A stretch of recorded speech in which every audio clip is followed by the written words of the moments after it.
Hey guys, Jared here, and today we're going to compare a few different high-end laptop CPUs against each other with a series of benchmarks to help you determine which you should get in your next laptop.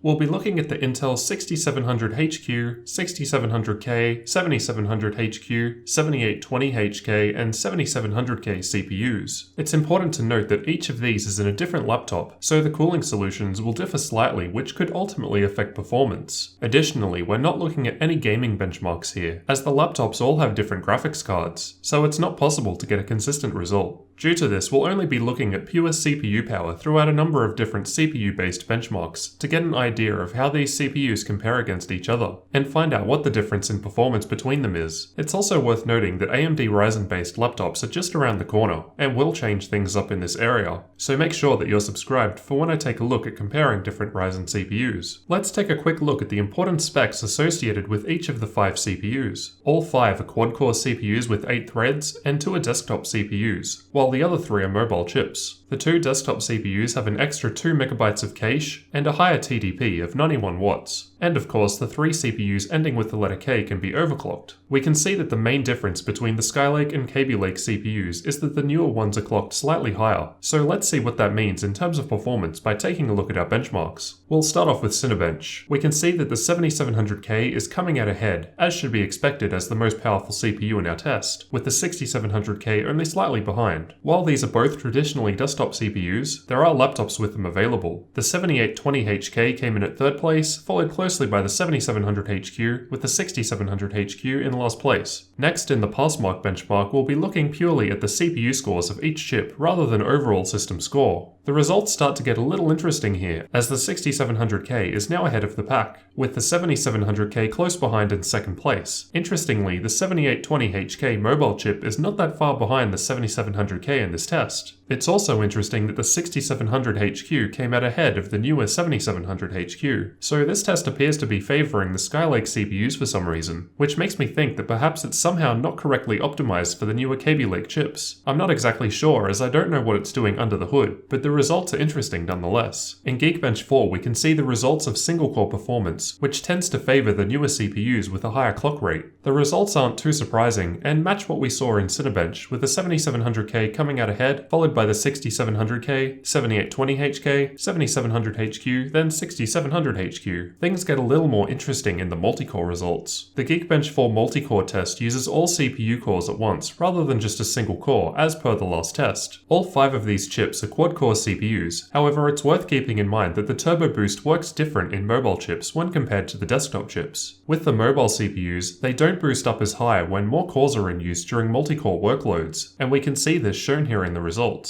The desktop CPUs have pulled further ahead of the HQ CPUs, when compared with the single-core results shown previously, which I suspect is due to this difference in how turbo boost works. It's also worth noting that the older 6700HQ beat the 7700HQ again, just like in PassMark. And again, I'm not exactly sure why this is the case, as I don't know what the benchmark tool is doing behind the scenes. I ran these tests multiple times and always got the same results. Now onto video encoding with Handbrake.